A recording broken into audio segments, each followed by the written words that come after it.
Friday, everybody. We always enjoy Fridays around here. My name is Tim Hudson. We've got Tasha Anderson as well. We are business partners, and Tasha's our founder of the Charity CFO. I've been working alongside Tasha for 3.5 years now, I think, which is crazy. We have dedicated our careers to serving the nonprofit industry. We exclusively work with nonprofit organizations across the country every single day, supporting them, supporting their mission, giving them the financial transparency and financial information that they need to make mission critical decisions that impact their communities in big ways. So it's a very rewarding career path, at least for us. And we do these calls every couple of weeks to kind of help share our knowledge and share advice, and also just kind of connect nonprofit leaders together. And it's a nice forum, I think, for all of us to get together, share concerns, share questions, bounce ideas off of one another. We usually try to emphasize the things we're good at, the things we know, which is accounting related topics. But we'll sometimes branch off into other, slightly, not quite so accounting centric. Today's topic though is pretty accounting centric, pretty specific to accounting. We're going to talk about financial audits and all of the stuff that comes along with an audit. And I know probably for many of you, as soon as you hear the term audit, your heart starts racing and you get stressed out, and it's scary, especially if you've never been through an audit or if you've had a bad experience with an audit in the past. I get it. It's scary. It's for a lot of people, unknown territory, especially if you're not really comfortable with your understanding of your accounting or the rules of accounting, so to speak, or any of this stuff. So we're just going to go through today kind of the basics and talk about, what you should be thinking about, what you do need to know in advance of an audit, and when you need to bring a professional into your corner. And I understand a lot of people on this call are, very small nonprofit organizations that are, cost sensitive and need to, be mindful of their costs and their budget. And so when you're in that situation, you want to make sure that you're compliant, but you also don't want to spend tons of money on an audit or on all the work that goes into preparing for an audit. So we're going to kind of talk through when you may need an audit. We'll kind of start there, I think. Tasha, is your audio working now? Yeah, sorry, just Bluetooth stuff. We're good now. Perfect. So I think first up, unless you wanted to add something to that kind of intro. Yeah, I don't think so. I think, well, I guess the only thing is that Tim and I actually started our careers auditing. Great point. So we know a thing or two about audits. We speak the language. Yes, and we have hired a few other auditors. So we have 5 former auditors. Most of us worked really closely with nonprofit organizations and got them through audits. When we say audits, just to break it down, we're not just talking about your, what they call independent audit, financial statement audit. We're also talking about, well, not specifically as it relates today, but as we talk about our experience, we have experience with, federal grant audits, or, your local state audit, or, it could be specifically as it relates to funding, desk audits, those sort of things. We've also had experience going through like workers' comp audits, tax credit audits, all of the audits. And just to put it in perspective, we have over 120 clients we work with nationwide. And Tim probably knows this off the top of his a little bit better than I do, but I'd say about half of those are audited each year by an independent financial statement auditor. That's where we're going to focus most of our time and energy today, because that's kind of like the grand finale of audits. So we go through quite a few audits, starting, probably sometime in February. We have probably no less than 2 or 3 audits going on every single week, pretty much until May. And then we pick up again after June 30th year ends, kind of close out. So we know a thing or two about audits, and I like to joke that we have a professional reputation to uphold. And as former auditors, we surely can't, have faulty audits. We can't embarrass ourselves in front of our former colleagues. Exactly.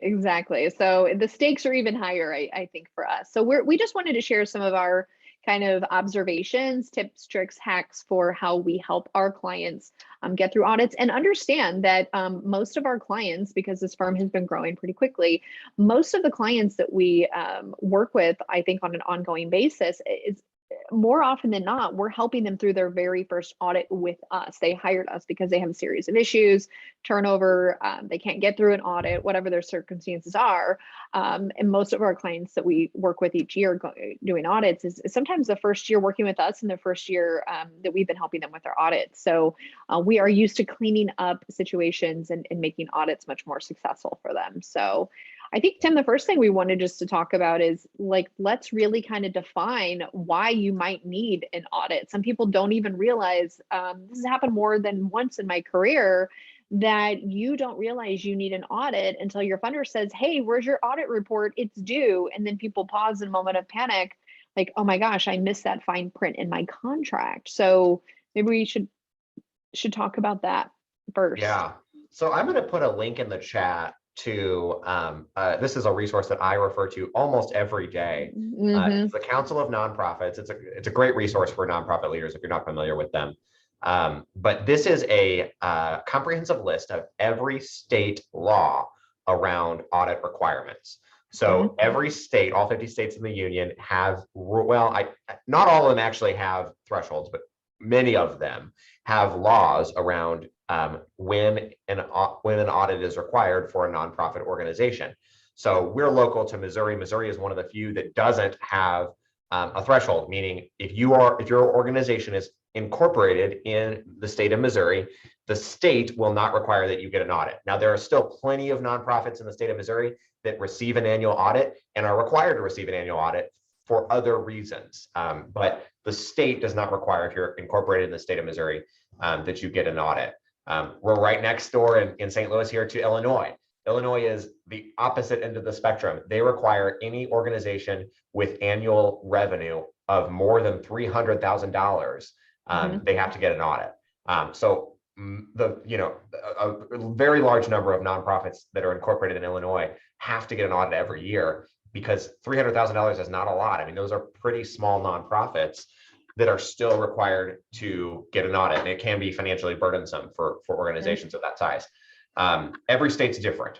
So you look at that link and look up your state to figure out what your organization, what your state requires for your organization. I should clarify too, this is based on the state of incorporation for the nonprofit. Let's see, the other reasons why you might need to get an audit, not just this, that's kind of the first layer. That's the first thing I'll look at when I'm determining if an organization needs an audit. But there are other layers to this. So just because the state doesn't require that you get an audit, very often your funders will require that you get an audit.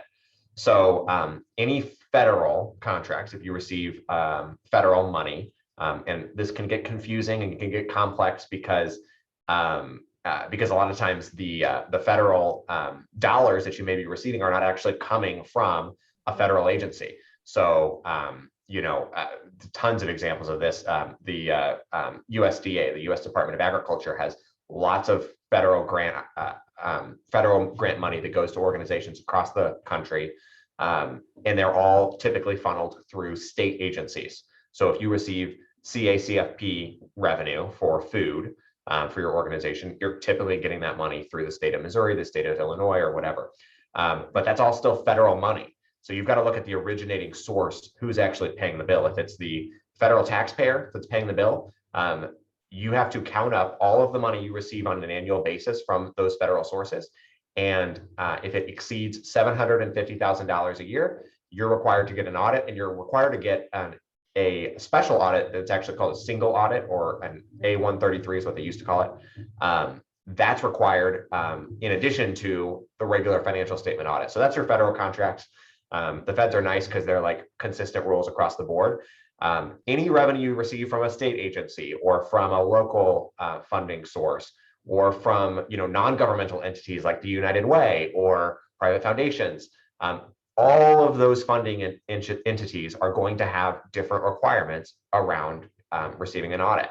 A lot of times funding sources will specifically say, we want to see copies of your audited financial statements. If you see that term, audited financial statements, that's typically a tell that you need to receive an audit. So you got to know, you got to collaborate with your funders. You've got to work with the organizations that are paying you to determine whether an audit is required or not. Sometimes funders have thresholds where if you receive money above a certain threshold, then you're required to get an audit. If you're small, you don't. There are a lot of times, like I always try to talk to my clients about this. Don't just look at your current funders, look at your potential funders. So we work with several organizations, Tasha, that don't receive money from the United Way, for example, but they're trying to. They want to, they want to get allocated something from the United Way, and they're specifically working on a strategy, grant making strategies to get that money in the future.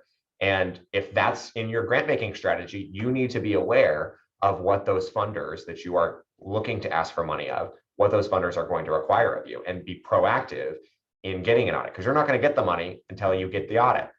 So you've got to kind of look ahead and look at your fundraising plan to determine whether you may or may not need an audit. And sometimes you get run into a chicken or the egg problem where you may not be able to afford an audit this year, but you know that you can't afford not to get an audit either, because all of your funding opportunities are going to require that you get an audit. So in those cases, usually it's a worthwhile investment to get the audit, get your financials in shape, get your audit letter, and then start fundraising off of that. So those are the circumstances where you really need to think about whether an audit is required or not. There are some organizations that do what I would call voluntary audits. Often that's because of the board or the bylaws or policies of the organization, where leadership wants to see an audit. They just want some assurance that the numbers they're looking at are accurate. A lot of times this is pushed by the board of directors. So if your board or your bylaws or whatever require an audit, then you need to get an audit. Any other reasons why you would need to get an audit, Tasha? Anything I'm forgetting?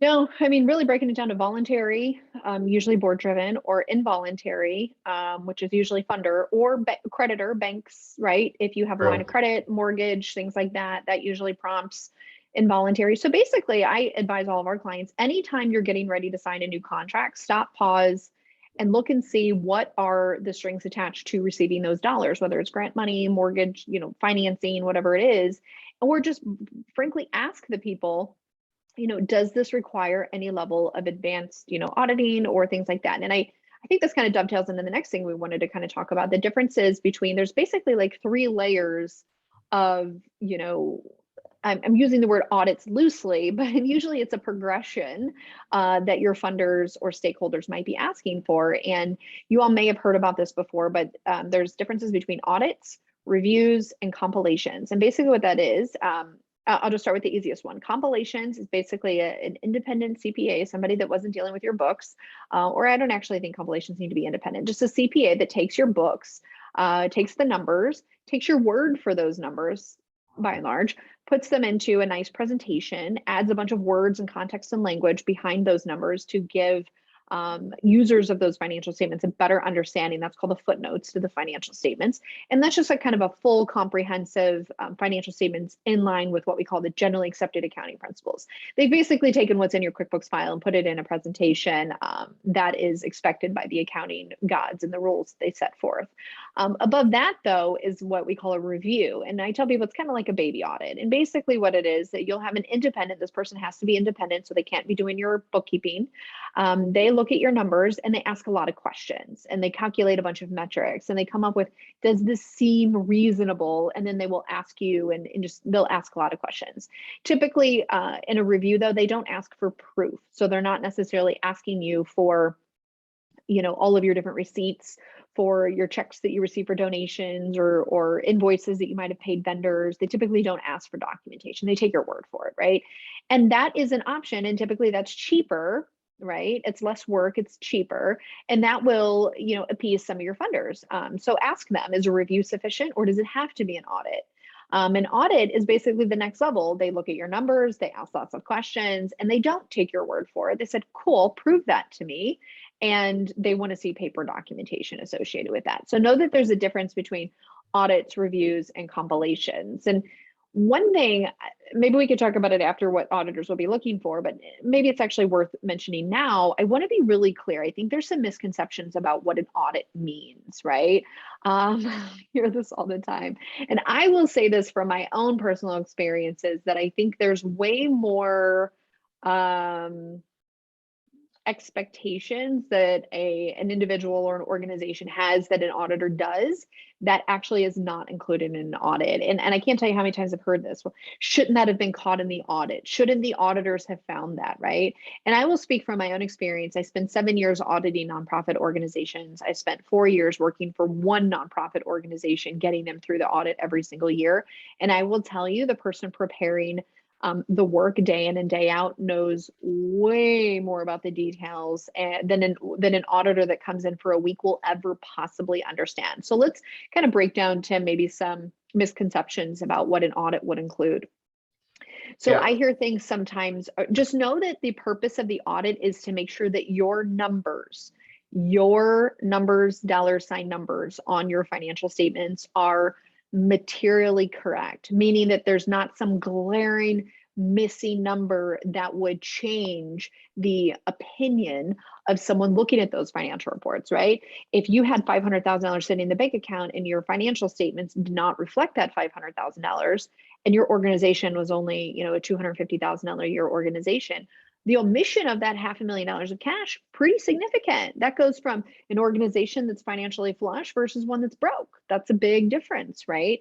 It's not, oh, we missed $100 check here and it should have been categorized there. So that's something to know, that the purpose of the audit is to make sure that the numbers are materially correct. What an audit is not designed to do is detect any and all instances of fraud. Now, if they come across instances of fraud or they come across instances of internal control issues, they have a responsibility to report that, right? And they have to design some reasonable procedures around making sure that they feel comfortable about what's going on. But they are not there to make sure that your team is not inclusion or, committing fraud and intentionally concealing fraud. That is not a design of an audit. And I think that that's a misconception with an audit. An audit is also not going to check things like you don't have the right paperwork in your personnel files, or your program files don't have the proper case notes, or, they're really focused on the numbers, not the quality of your programs, not, oh, well, you didn't have specific language on your donor acknowledgement letters that maybe is best practices. That's not what an audit is, right? And I just want to be clear about that.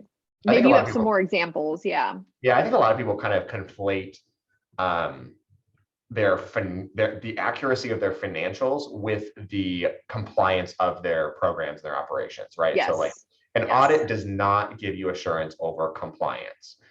If you get a single audit on your federal programs, there is a compliance component to that, but that's limited in scope just to your federal contracts. So even that's not going to give you full assurance around your compliance with your funders or with your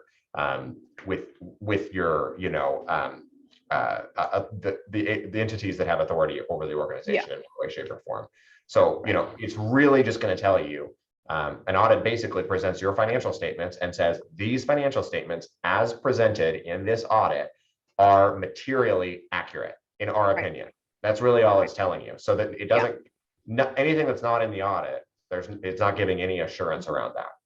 And frankly, I don't think funders totally understand that when they ask for audits. I don't think boards totally understand that. And I'll give you an example. This is probably the most common example where I think a misconception of an audit comes up. I've talked to countless churches over the last 6 years since I started this firm. And it's usually churches run on a team of volunteers typically, and you could have some changes in hands, and they have a lot of cash, and they do the collections and things like that. And sometimes the committees, like, we want to have an audit done, right? And churches, you all may or may not know, are kind of notorious for fraud. It's just so easy, I guess, to steal money, right? And there's not a lot of checks and balances in place. You have like a volunteer bookkeeper, a part-time bookkeeper, and they're managing all of the ways money comes in and goes out, and there's really no oversight, right? And I've had people come and say, well, Tasha, we want an audit. And I said, what you want is assurance that no one's robbing your church blind. That's not what an audit is. What I think your board is looking for is what they call like an internal control review. You can actually hire a consultant to come in and monitor and assess and observe how processes are being done and give recommendations for how things could be better. Unless you hire a forensic accountant, and that's a whole separate issue, right? So just know that, I guess what I'm kind of saying is that audits in many ways for many organizations, it's a check the box. I have to do this. I will validate the fact that it is expensive. It's a necessary thing that we have to do. But I don't want to confuse people for what it is or what it isn't. To Tim's point, certain audits, especially if it's driven by the receipt of certain dollars, federal dollars specifically, the feds have a rule. Hey, if we give you over X amount of dollars, did it get bumped up to $1 million now, Tim? Or is it still 750,000? They've been talking about this for as long as I've been Yeah, working it's in still nonprofits 750 as far as I know. Yeah. They've been talking about increasing that for 15 years, as long as I've been in this industry. But nonetheless, they're slow moving over there.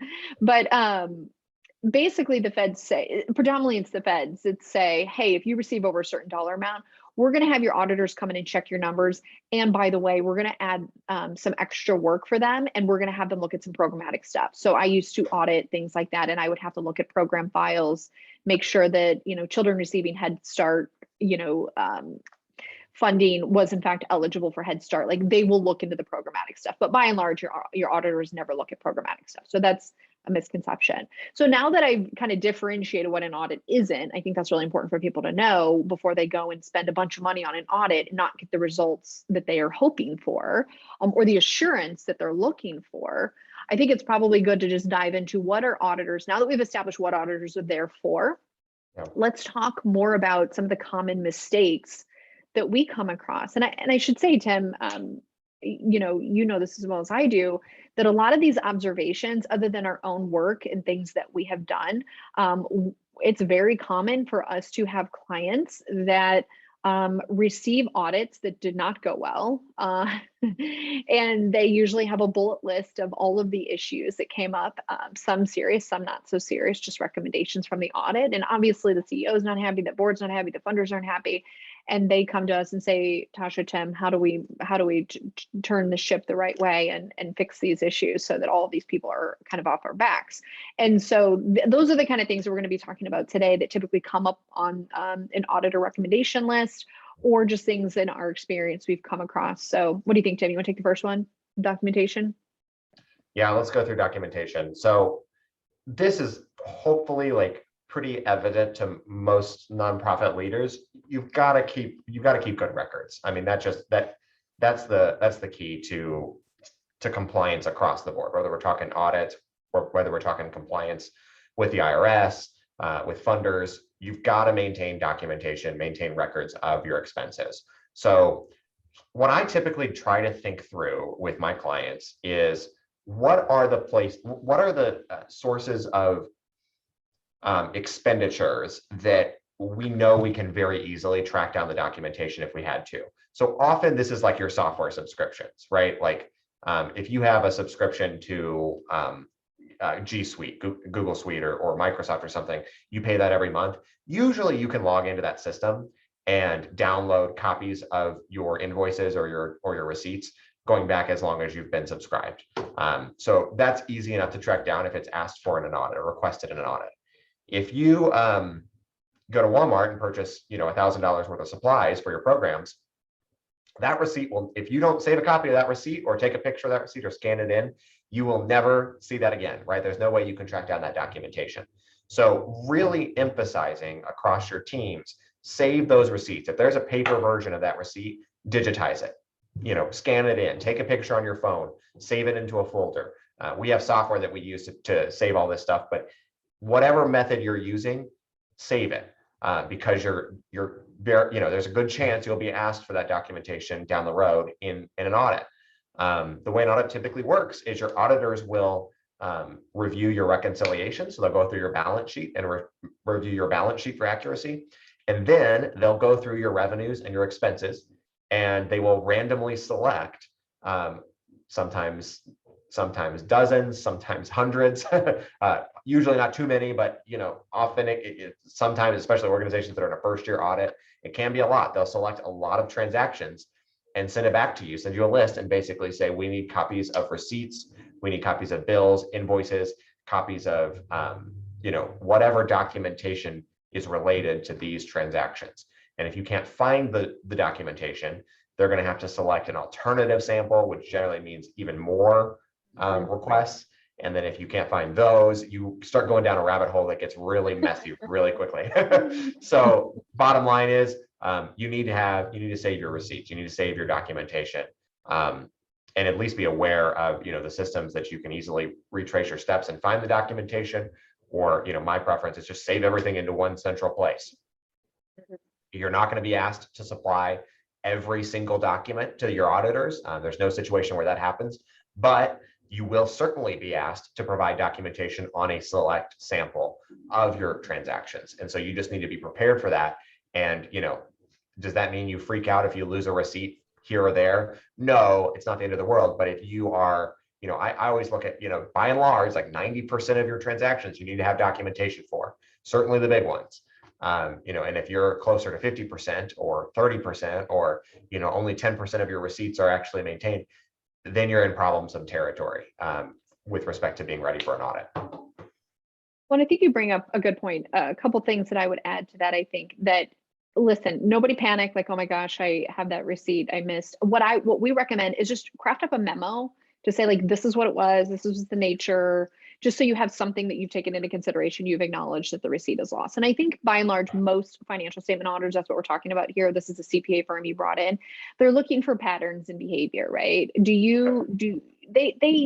mean, honestly, I think by and large, probably take your word that it was a legitimate receipt. So some people think, well, if I don't have a receipt, then does that mean they're going to question whether it's an eligible expense? And what does that mean? What if I don't have a receipt and I have a $500 bill from Sam's Club and they think that I just, catered a barbecue for my family? I don't think that's what auditors ever assume. So it's not like you're going to be penalized by way, but if there's a tendency, a pattern for which you don't have receipts to substantiate those expenses, what happens is that it goes into a letter that then gets sent along with your audit every time you send out a grant application. They ask for an audit that says, inconsistency in documentation, we can't prove or disprove these are eligible business expenses and things like that, right? And so that's just more like, hey, you need to button up your processes, you need to hold your team accountable, like everybody has to do this thing, right? However, I do want to say, and I know we want to focus mostly on financial statement auditors, but there are some funders that are extremely strict for documentation. If you don't have documentation, you will not get paid. So we have a couple contracts through federal agencies that you actually have to submit copies of the receipts along with the invoice requesting a reimbursement, right? So if you don't have documentation to substantiate that, they will not send you money. Or alternatively, if you requested money, they gave you money, and then they undergo an audit and you don't have documentation to substantiate that, then they will make you pay the money back. So just kind of keep in mind, I don't want to be an alarmist and freak anyone out, but that's kind of where we have the general practice of, just collect and keep all of your receipts and have good systems in place. I mean, for our clients, they basically hire us just to harass people on their team and make sure that they have all the receipts. And then if there aren't receipts being collected, that's where we tell the client, like, hey, this is what's going on. We got to, it gives them a little bit of peace of mind, but just make sure you have good processes there. And I've had people ask before, Tasha, the IRS has this de minimis, amount of $25. Do I really need to keep track of receipts that are that small? I would say yes, only not necessarily from like a legal IRS issue. The IRS is a different body and a different beast than your financial statement auditors, that even though it's a federal agency still, your funder might have a different opinion. So I'm just of the practice of just keeping all of the receipts and take pictures of it. I'm notorious for that when and all possible. So just try to aim for that more than anything. So each funder is a little bit different. So that's documentation. So just keep as much as you can or all as you can, not just on the expense side, but the revenue side too. So we didn't really talk too much about that, but your auditors will ask for a sample of, let us look at 50 checks that you receive for donations. And some people don't even think about it. It's like, oh, well, I scan it and I did like a, what is it called? Mobile deposit. And I could see the image and I could download it.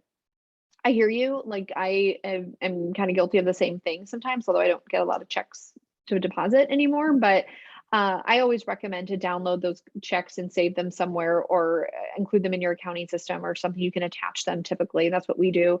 But just know that if you switch your bank or something, all those images are lost. And technically, you're supposed to keep that stuff for a good amount of time. I mean, most organizations have a policy around document retention that's usually like 7 years, 10 years, something like that. So kind of keep that in mind. That is not just expenses we're talking about. The next issue that we find, I would say probably the overwhelming majority of adjustments, meaning errors in the books, and the auditors have to correct the numbers to make them right. I would say the overwhelming majority of those issues relate to cutoff issues, is what the accounting auditing speak.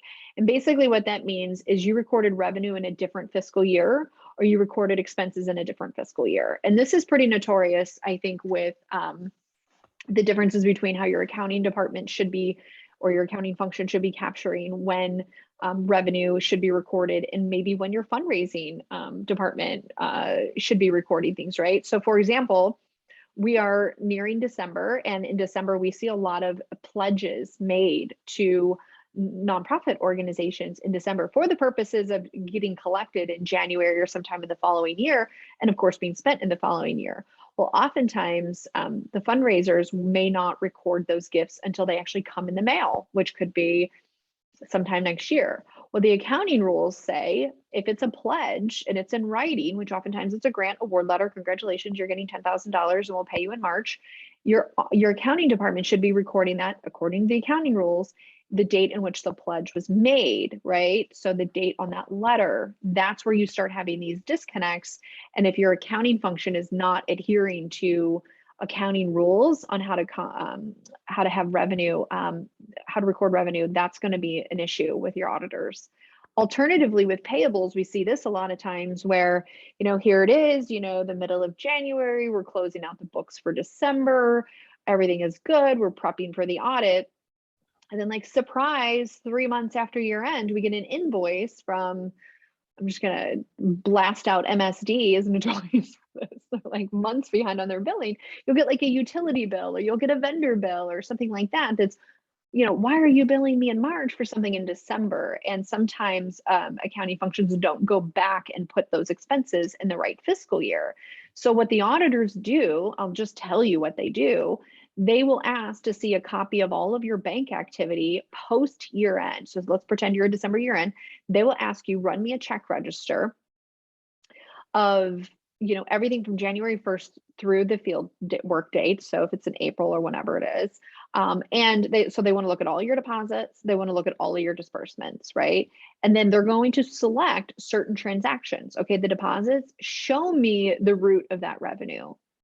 Is that revenue actually supposed to be in last year, or is it appropriately recorded in this year? And they test each one of those. They look at the documentation to substantiate that. They do the same thing with expenses. So if you pay something in January, they're going to say, show me that invoice.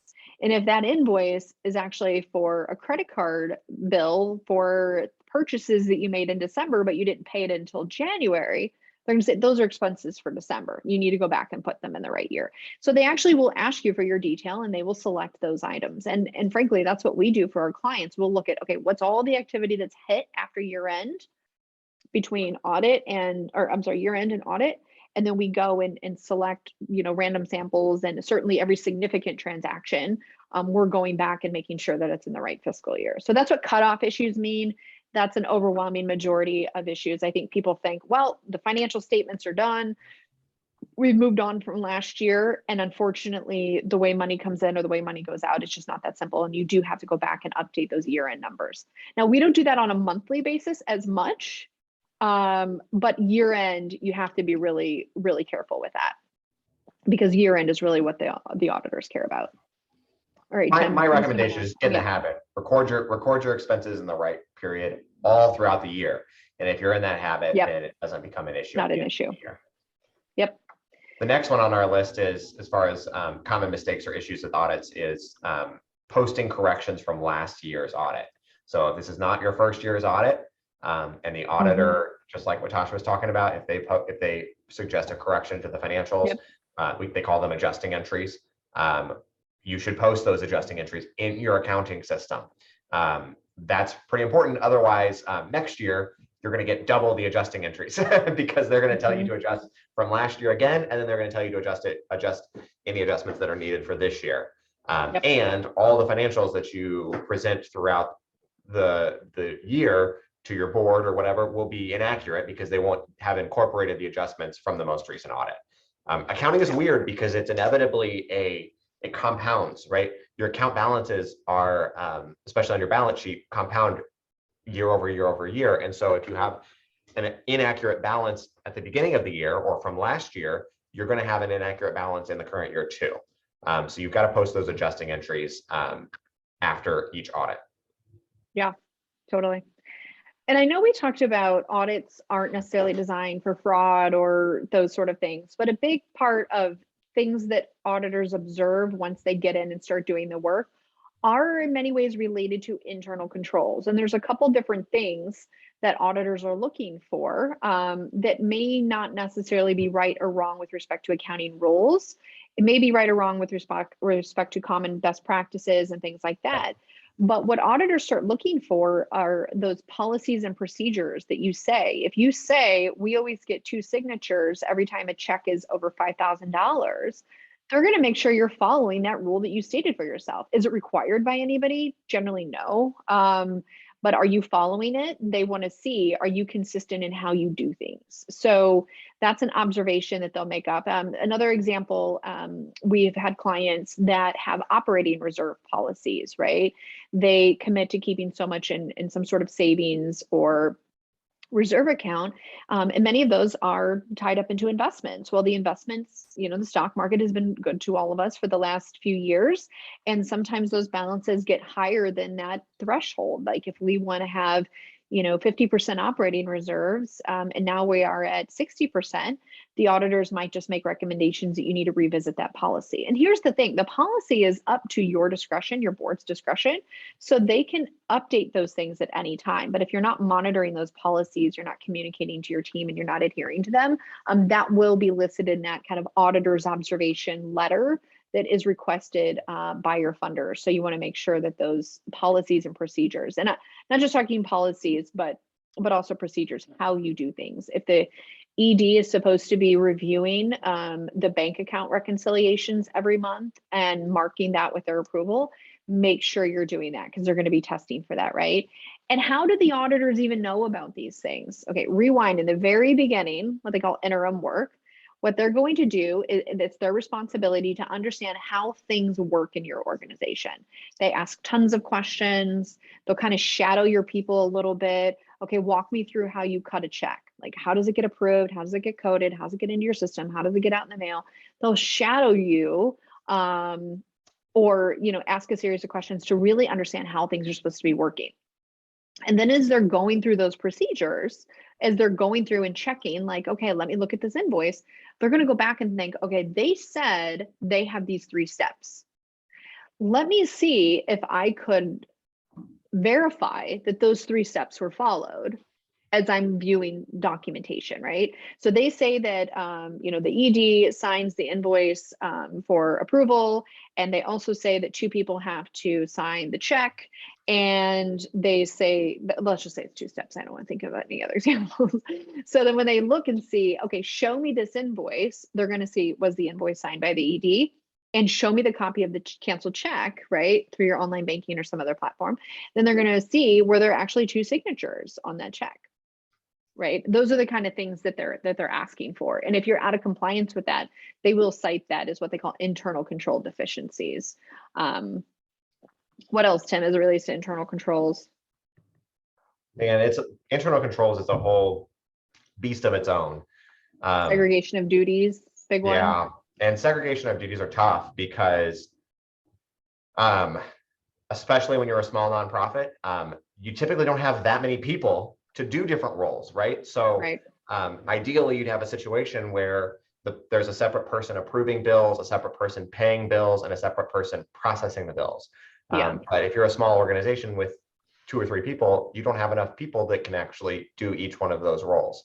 And that's where, not to, throw a sales pitch at you, but that's where outsourcing with a firm like ours makes a lot of sense because we can provide that level of segregation and ensure that your processes are in line with best practices. Yeah.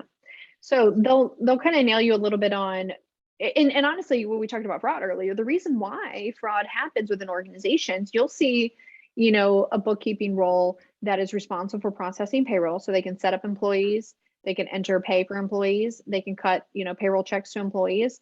They also get all the receipts, so they get all the cash that comes in, they get all the checks that come in, they see the wire transfers that come in, they pay all the bills, so they can pay any vendor at their leisure. And they do all the reconciliations, and no one ever sees any of that. That is the perfect storm. I mean, you've literally given them all the keys to the kingdom.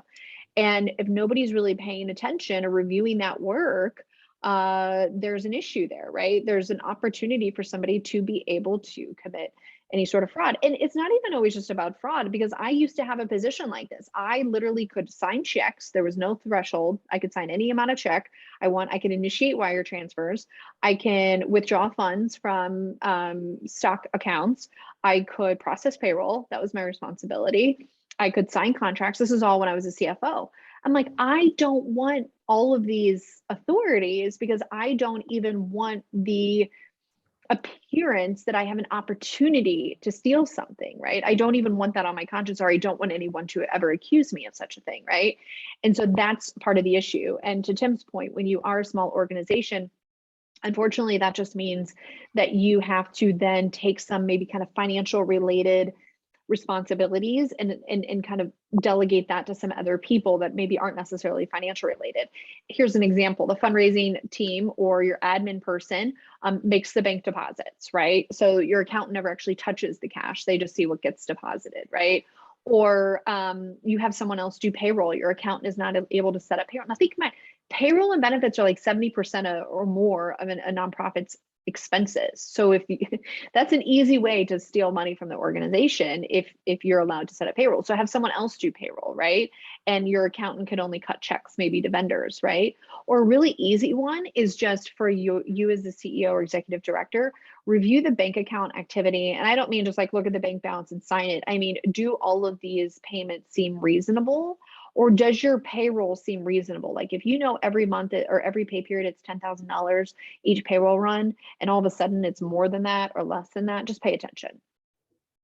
So that's kind of segregation of duties. And that's a very common one that comes up with most small nonprofits. And really, honestly, no one's going to, it's not a deal breaker for funders because it's such a common issue, but it's just something to think about how you might be able to spread that out. Another awkward observation that comes up, and I hated doing this as an auditor. So you're an auditor and you're working with a small organization and kindest people, but you know that they aren't skilled accountants. They're people that were put into that role and do a fine job doing the bookkeeping and the data entry side. But could they prepare a tax return for you? No. Could they represent you in an audit? No. Could they prepare what we call generally accepted accounting principles, full set of financial statements? No. Like the reality is most nonprofits are not going to have someone of that level of skill. And basically what the auditors will say sometimes is that, it's not that we found a lot of issues, but the person that you have employed to do this function basically doesn't possess all the skills and qualifications to do this function, right? A little awkward. But it is something that comes up, right? And that's the difference between, bookkeeping, which is frankly 80%, in my opinion, of the, the accounting work is getting the information into the system accurately and timely. But it's that other 20% that will get you in trouble with your auditors or your funders or whatever. That's that more higher level, very technical accounting stuff. And that usually will come up too, especially for small organizations that have like a volunteer bookkeeper or not somebody with an accounting background or something like that. So they'll just kind of nail you in terms of internal controls. If you have an accountant that doesn't really know all of the things they need to know about accounting, how can you basically in good faith know that they're doing the right job for you is essentially what they're saying there. All right, I think last was like board oversight, Tim. You want to talk about that? I know you see that a lot in the audits. So this is where a lot of some auditors care about this more than others. I mean, it's a little bit more of a gray area, but it's best practice whether your auditor cares or not. Get your board to approve any major changes in policy, especially with respect to accounting, get your board to approve your budgets each year, get your board to approve your 990s and your audits each year for that matter. The board should be voting to formally approve these big milestone things that come up. And there's a few reasons for that. Number one, it's a way for you to kind of ensure that you have backup, right? If there's a situation where there's a disagreement, or there's an argument over something gets done incorrectly or whatever, you can go back and say, here are the meeting notes. The board as a whole approved this action that we took, or this audit, or this 990, or this policy, or whatever, and we followed the policy that the board approved. The outcome was not what we wanted. Maybe there's frustration around it, maybe there's whatever, but the board did approve it. This was not me unilaterally making a decision. So it's a way for you to kind of cover for yourself if something does kind of go wrong. It's also, in many cases, something that auditors like to see. They want to know if you changed even small things, like if you change your threshold for depreciating assets, for what we call the capitalization threshold. That's usually a very small minor policy change. You should just run that past the board and have them vote to approve it. It takes 30 seconds, and then just put that in the meeting minutes so that it's recorded, so that the auditors know that we dotted our I's and we crossed our T's when those policy changes came about. Right. So that's like internal control. Those are kind of the main issues there that we typically see. I think another area that is often forgotten about because it's not actually cash related, and that's kind of some of these non-cash items. And I think the most significant one we see, especially with certain organizations, what we call in-kind gifts, and how to track those, how to record those. For a couple reasons. Number one, like people just don't really know how to create tracking and valuing that. They don't know how to get that into their accounting system and how to measure that. And to compound the issue a little bit, is generally accepting accounting principles, which is a separate authoritative body that your auditors are going to be adhering to, want you to recognize the value of in-kind goods, in-kind services with some restrictions, in-kind real estate, like, certain things that you need to keep track of for generally accepted accounting principles. That's what the auditors are working with. Now, this is different than what the IRS wants to see. So there's differences in what, like, the IRS doesn't care about in-kind services, for example. So you have to kind of know what those differences are. But this has come up for some of us, some of our clients that we start working with, like food pantries, or those that have like consignment shops or donated like clothing shops, right? Secondhand shops of some sorts, right? They get a huge volume of activity. Some that get tons and tons of program supplies donated to them, right? Those kind of organizations that rely very, very heavily on either donated services or donated goods, right? So I'm thinking a lot of food products and things like that.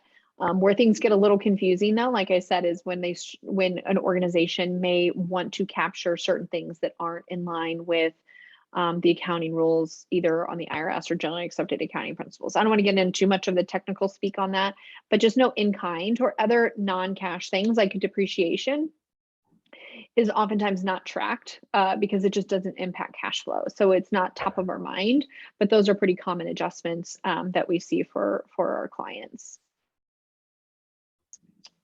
What else we got, Tim? I think.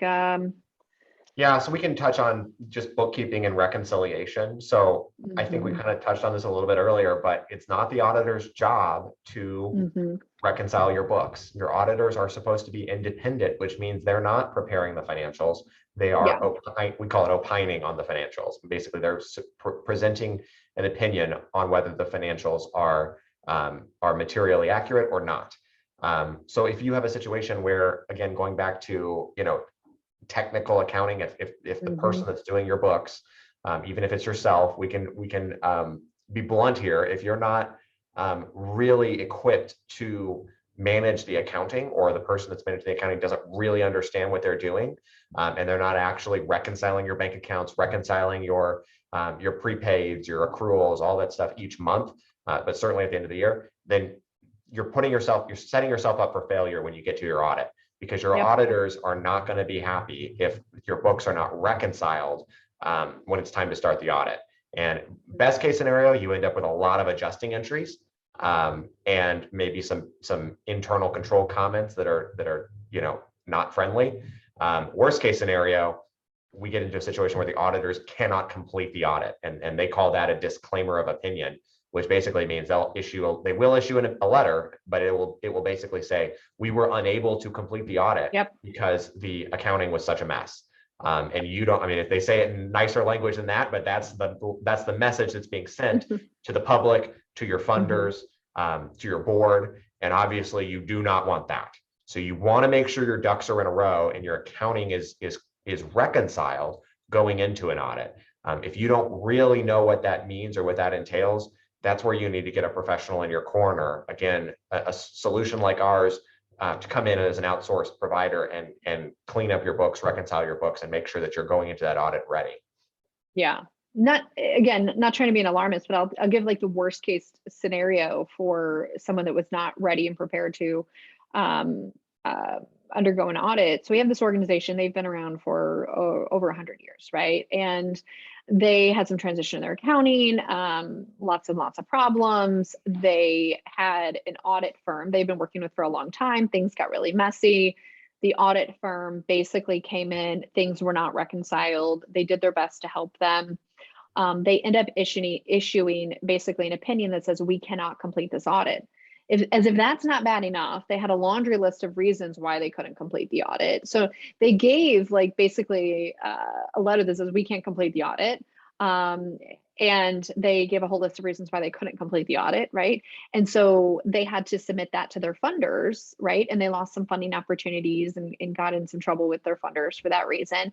And here's the issue too, like not only do you like lose funding, not only do you have all these negative letters, but their audit fee was supposed to be $20,000. They paid $75,000 for the auditors just to give them a letter that says we can't finish your audit, right? And this doesn't happen all the time. This is like an extreme example, but I distinctly remember going into an organization and we were supposed to audit. Now, this was a little bit different where, remember when I said if you get so much federal money, then they have to test the program stuff too, right? I walked in and I said, okay, I'm here to test, it's called a single audit. And I'm here to test, your finances and your programmatic eligibility. Like it was a food pantry and they had to get eligibility information related to the recipients of the food, right? And it had to be within a certain geographic. Anyway, I walked in and I said, okay, I want to look at these 50, program participants, show me their proof of eligibility. And they're like, we don't have that. Okay, like, what do you have? Let's just work with what you have. Because we, as the auditor, I'm not here to be like, gotcha, thank you, have a good day. Like, our goal for getting paid, and I'm not an auditor anymore. We don't do audits for the record. But the goal is never to just make everybody mad and say, thank you for, paying us some money and we can't do an audit. That's never the goal. The goal is to complete the audit, right? And keep the clients happy. But this was a situation that I called the partner and I said, there is nothing for me to look at. Like there's nothing, we can't do this, right? And I ended up leaving the firm not long after that. So I have no idea what happened after that, but it's very likely that the organization may have had to pay all of that money back, even though they did the right things with it. They bought the food, they distributed the food to the community, but by not getting the documentation, they might have to pay all of that back. And because they couldn't get through a clean audit, they may not get funding next year, even though they were in good intentions. So that's like worst case scenario. So if you don't have your ducks in a row, not only are you going to pay a lot more to an audit firm to help you try to get things cleaned up, and it's not even guaranteed, but then you're going to get potentially an audit opinion that's not so great. And you're going to have a lot of questions from your funders about that. And then you're also going to have a letter that spells out all of the issues that the auditors had. And then you're going to have to, explain yourself in front of whoever the stakeholders are. And we had this situation, we had a client that reached out to us after having, was it the first time they ever been audited? But they've been working with kind of a bookkeeper person for several years. They get their first audit because they want to go after United Way funding. Anyway, did not go well. Their audit, they were able to eventually get through the audit, but I think the audit observations and issues were about 2 pages long. They called us like, we want United Way funding. I can't get it. They said no, because I have all these issues. We need to fix all of these issues. And some of these are not difficult things, right? So it's not intended to be a gotcha. It's like, all right, this is bad.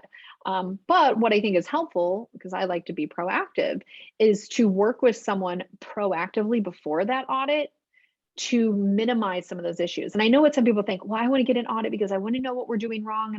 And I want to get, I want to get some guidance. To me, it's like, then that becomes kind of on your record. That's like, let me just go get a bunch of speeding tickets, just figure out what happens and like, what's the consequences of it or whatever. It's like, no, we don't want to do that. We don't want to find out the consequences ahead of time. And so if you can work with a partner that informally, and you hired them, they don't have a responsibility to report to anyone else, can guide you and give you recommendations and observations, that's where you want to be, because then it kind of goes on a record, if you will.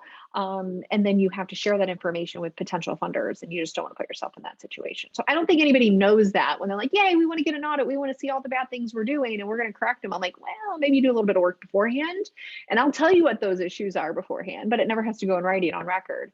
And then what you want is to go through an audit and say, everything is amazing. And you're asking yourself, why am I paying $20,000 for somebody to say things are amazing?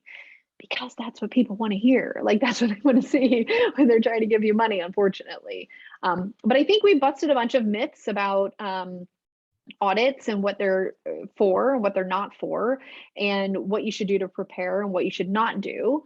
And maybe if you are anxious about the idea of undergoing an audit, look to find someone, if not us, someone to help you that has experience with some of that auditing, and they can predict. Some things have changed, but audit procedures have basically not changed drastically.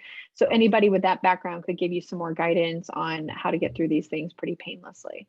So I know we just have a few minutes, but I want to open it up if we have any more questions. Jeanette has a lot of good points here. Yeah. And I think we've addressed all the questions so far just via the chat. Yeah. If there are any questions, feel free to drop them in, and we can address in the last couple minutes of the call today. We appreciate everybody's time. It's always great to do this each week and sit down with everybody and hear your questions, hear your concerns, share some of our knowledge, some of our stories. Of our war stories. I will share with everyone that let's see, we will be back on December 3rd. So I haven't nailed down a topic. I have like so many topics, and I am just always on the fence about what I want to include. So I'm not going to disclose it because I might change with what I have. But if there's any topics that you all want to hear about, please drop in the chat, email me. I'll put my email here, marketing@thecharitycfo.com. You can just, any topics that you want to, we try to keep it also seasonally appropriate. We know that audit season is looming for many of us. So if you have any things that you're kind of losing sleep over, having issues with, we did a budgeting one and how to get budgeting in place for you on the last one. And then also 2 weeks ago, check out our YouTube channel. If you haven't already been there, check out our YouTube channel. Just search for the Charity CFO. You can see all of these old episodes. And if there's anything else, go ahead and email it to marketing@thecharitycfo.com. And yep, it should be in here.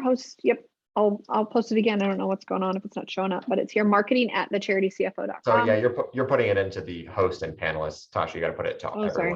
Just kidding. I just sent it out for you. Okay, good. Thank you. I'm like, it's in blue, so I'm feeling like I'm doing something wrong. Wow, yeah. It's Friday. Well, it is time. Thank you all so much for joining us. If you haven't already, join our newsletter. We'll send out future topics. And if you have any other suggestions, go ahead and email me, marketing@thecharitycfo.com, and we'll see you all next time. Thanks. Happy Thanksgiving. Yes, indeed.